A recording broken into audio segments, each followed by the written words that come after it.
Olá pessoal, começa aqui o Especial Saúde. Eu já vou pedir para você se inscrever no canal. É importante ter você conosco prestigiando o nosso trabalho. Então inscreva-se no canal, dê o seu like, ative o sininho para receber as notificações e envie os seus comentários. E hoje vamos receber honrosamente a doutora Maiana Zatz, uma das principais pesquisadoras e geneticistas do Brasil, reconhecida internacionalmente. Doutora Maiana é também diretora do Centro de Pesquisas em Genoma Humano e Células-Tronco da Universidade de São Paulo e professora titular de Genética do Instituto de Biociências da USP. E quem conversa com a doutora Maiana Zatz é a doutora Lúcia Abel Awad. Vamos acompanhar esta importante entrevista. Doutora Maiana, é um grande prazer tê-la aqui no nosso canal. Agradecemos muito a sua participação. Muitíssimo obrigada. É um prazer enorme conversar com vocês e contar um pouquinho das nossas pesquisas. Doutora Maiana, todas as terças-feiras, aqui no canal Biografias, a gente tem o programa Biografias, onde o Elias entrevista grandes empreendedores e personalidades, falando um pouquinho da sua história, da sua biografia.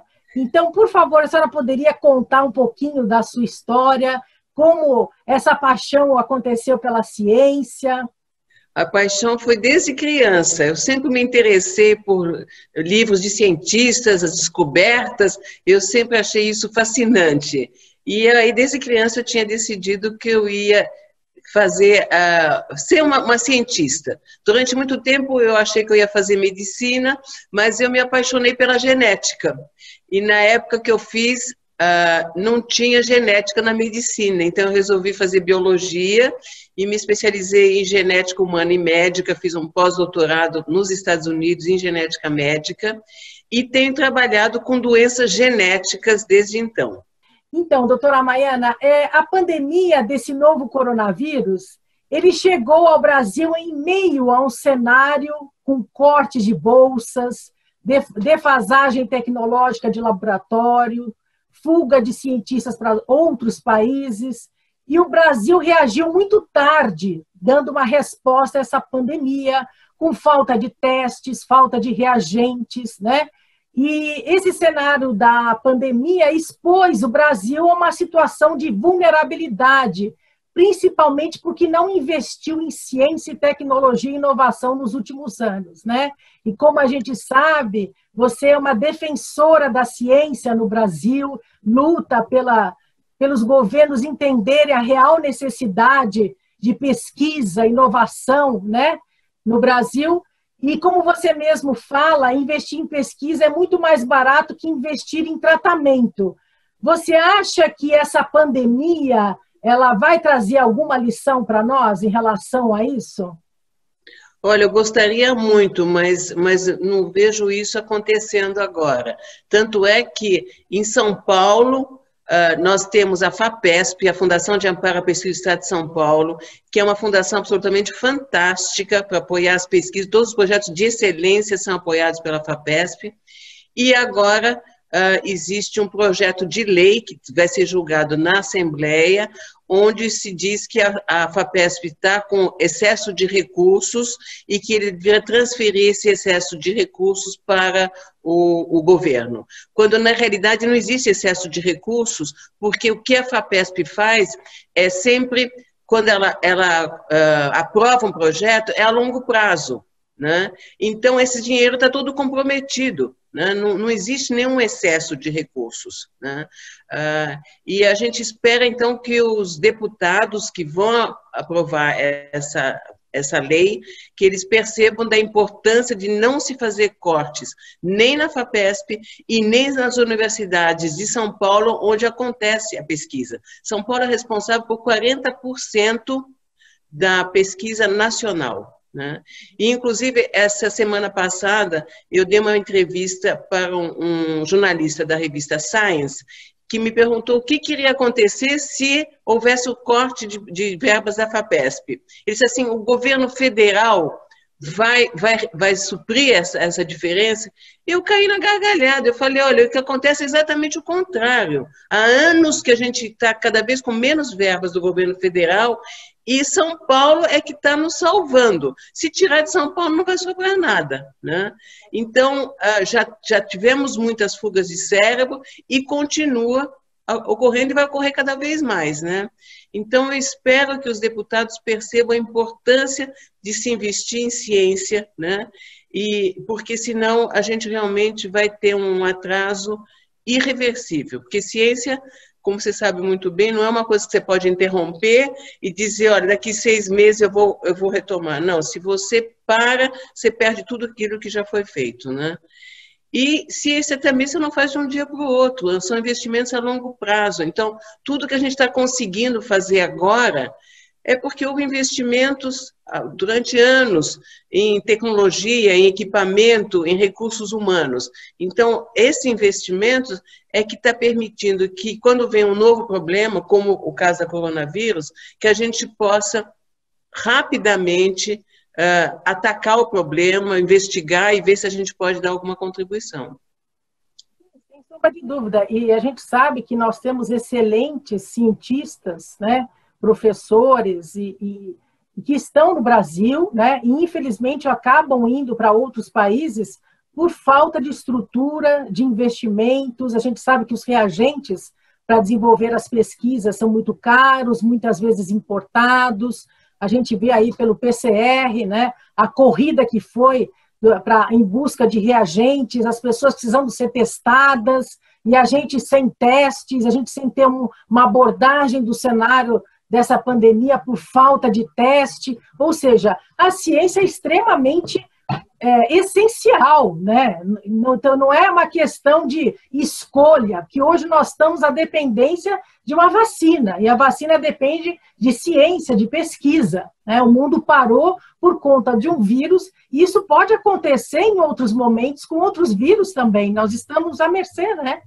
E o vírus não escolhe fronteiras, né, doutora Maiana? Atinge rico, atinge pobre, né? Então... exatamente, eu acho que pelo menos essa lição eu espero que a gente aprenda, que, como você falou, é um vírus que atinge todo mundo, obviamente que as pessoas que não têm recursos estão sofrendo muito mais, né, porque não têm acesso nem a um bom tratamento, mas ele atinge igualmente todo mundo, né? E falando em testes, eu queria comentar que nós desenvolvemos no Centro do Genoma, minha colega Maria Rita Passos Bueno, um teste rápido na saliva.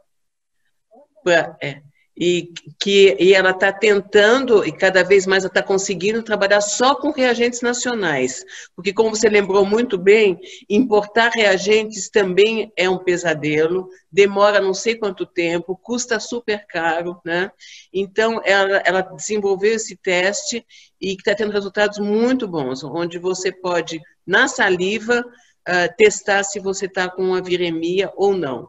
E saiu um artigo, justamente semana passada, no New England Journal of Medicine, dizendo que eles estão conseguindo uma eficiência maior na saliva do que na coleta nasofaríngea, que é difícil e muitas vezes você tem falso negativo porque não foi coletado direito.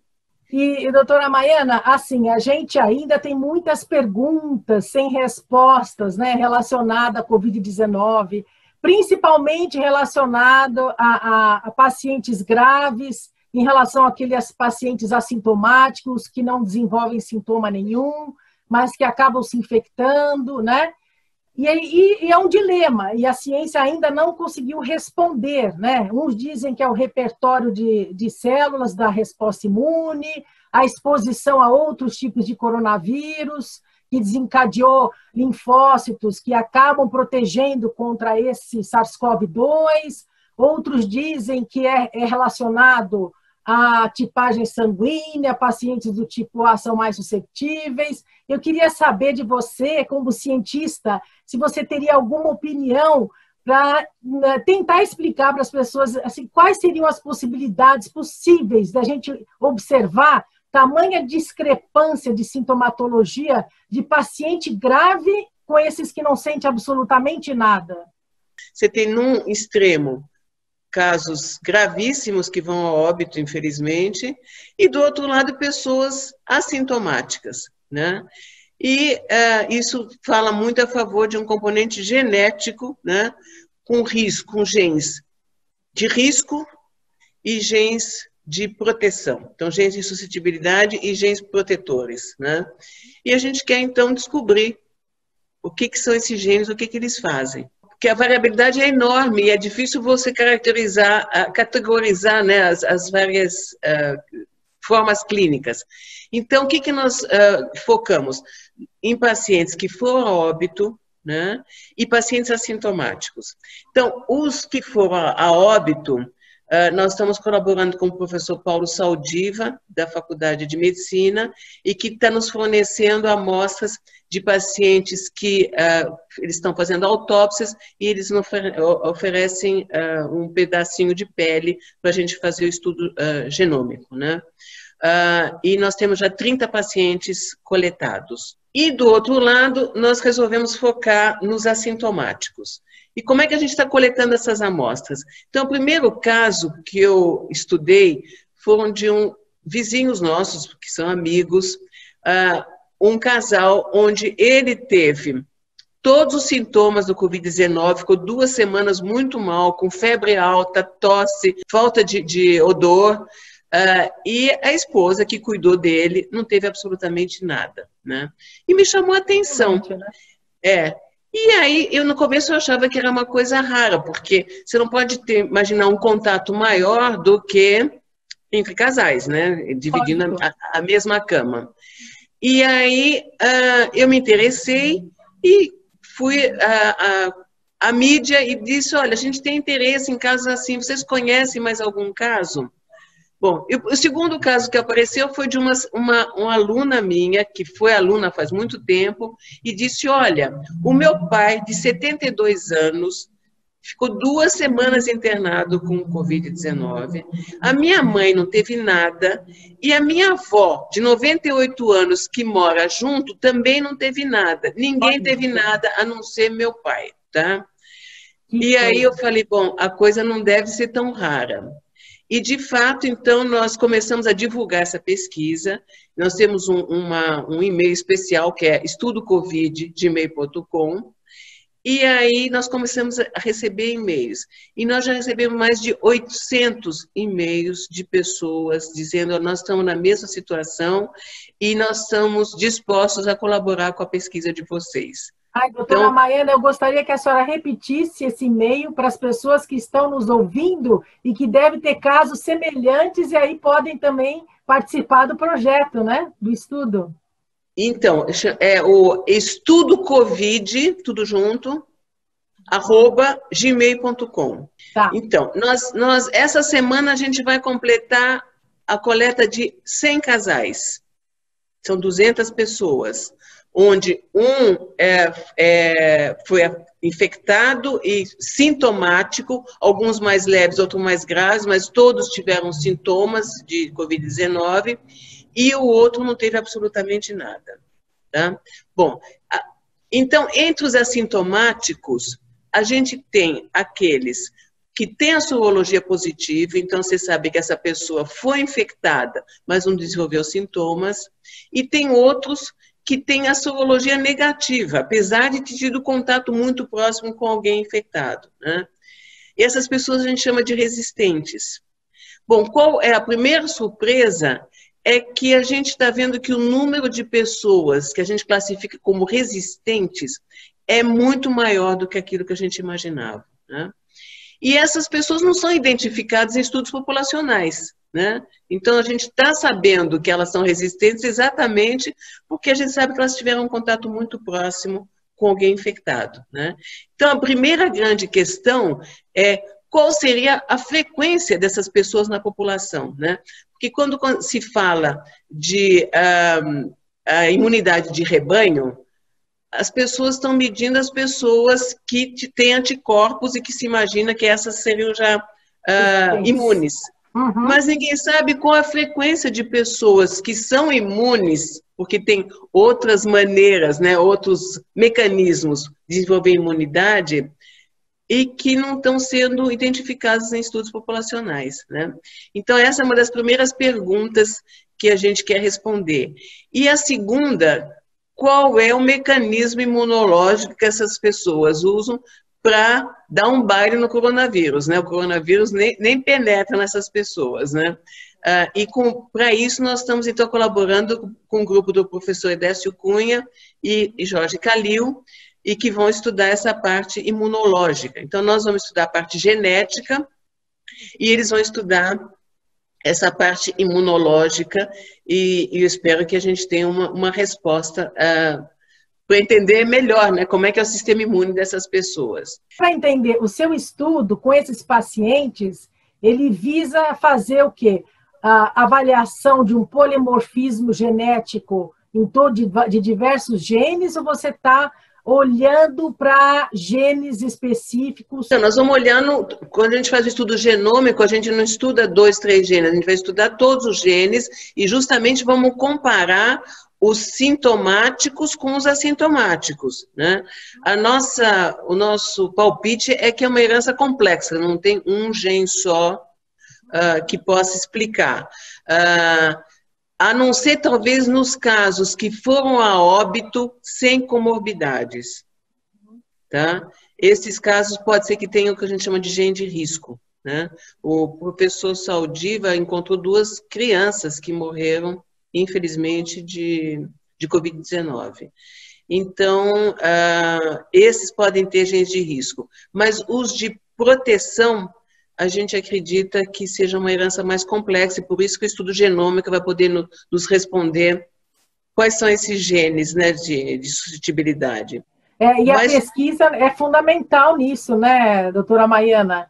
E uma pergunta também que eu queria te fazer é relacionada ao genótipo viral, né? Você acha que o vírus, ele tem esse Covid-19, o SARS-CoV-2, na realidade, ele tem uma capacidade de mutação muito grande? Será que a diferença de comportamento para paciente assintomático com pacientes graves relaciona-se à mesma cepa de vírus? O que você acha em relação a isso?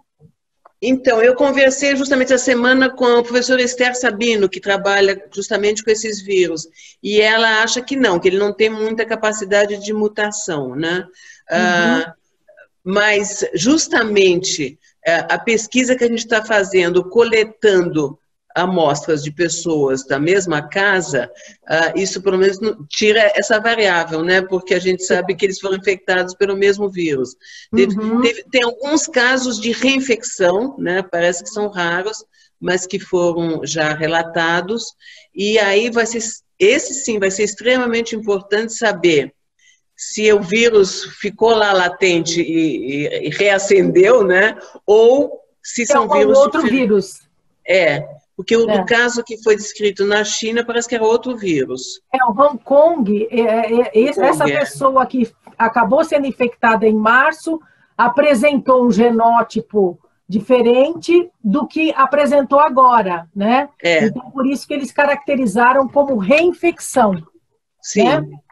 E não ou seja, não é uma infecção que apareceu inicialmente em março, o vírus ficou quiescente ali e depois voltou novamente a promover uma sintomatologia naquele indivíduo. Não, são vírus diferentes, né? Por isso que eles por isso que eles estão aí, enfim, vários artigos e vários resultados estão apontando para casos de reinfecção, mas são raros. Dizem que pode acontecer, mas são raros, né? São raros, É melhor não criar pânico. Porque o cenário já está pandêmico, né?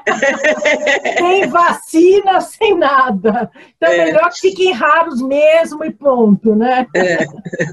Mas, não acredito que são raros, porque já teria sido relatados mais casos, né? Então, em relação às vacinas, né? Também a gente está nessa corrida de termos resultados. A ciência nunca correu tanto, né, nunca se esforçou tanto. A gente percebe, né, cientistas do mundo inteiro se unindo, trocando informações, os trabalhos publicados em tempo real, né, sobre a Covid-19, toda essa movimentação para tentar achar uma solução para essa pandemia, né? Na sua opinião, essas vacinas elas surgirão até o final do ano? Teremos aí um início de vacinação em massa no primeiro semestre do ano que vem, ou ainda estamos distantes desse cenário? O meu palpite é que no começo do ano que vem a gente vai ter as vacinas. Agora a preocupação é que não vamos ter o segmento, né, a longo prazo, né?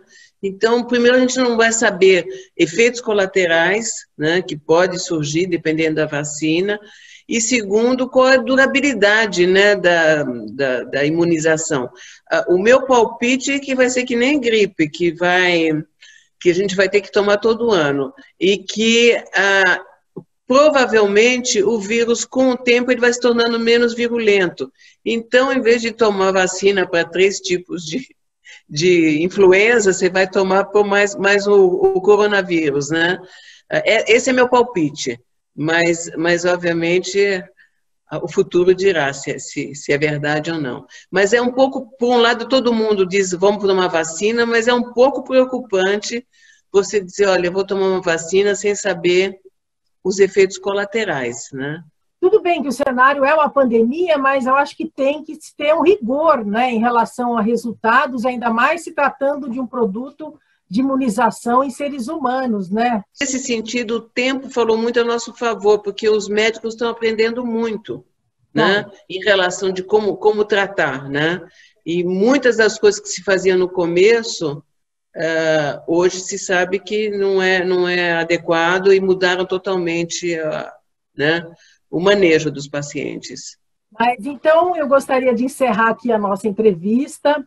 Queria agradecer muito a sua participação, uma honra tê-lo aqui no nosso canal. Foi uma conversa maravilhosa, esclarecedora, com uma das maiores cientistas do nosso país, né, doutora Maiana Zatz. E eu gostaria que você, então, deixasse umas palavras finais para as pessoas que estão nos ouvindo.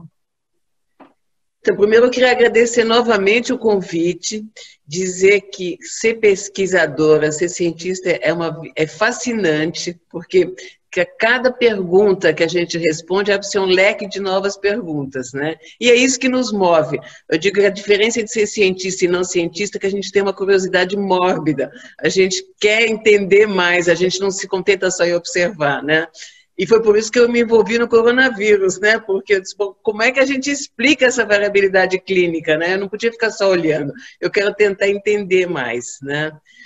Então, essa seria a primeira mensagem. E a segunda mensagem, eu queria muito que os nossos parlamentares entendessem, nossos governos, a importância de se investir em ciência, né? O que nós estamos conseguindo estudar hoje foi porque nós tivemos investimentos a longo prazo de equipamentos, de recursos humanos, né, de um know-how, né, de coisas que hoje nós estamos usando para poder entender mais sobre a pandemia.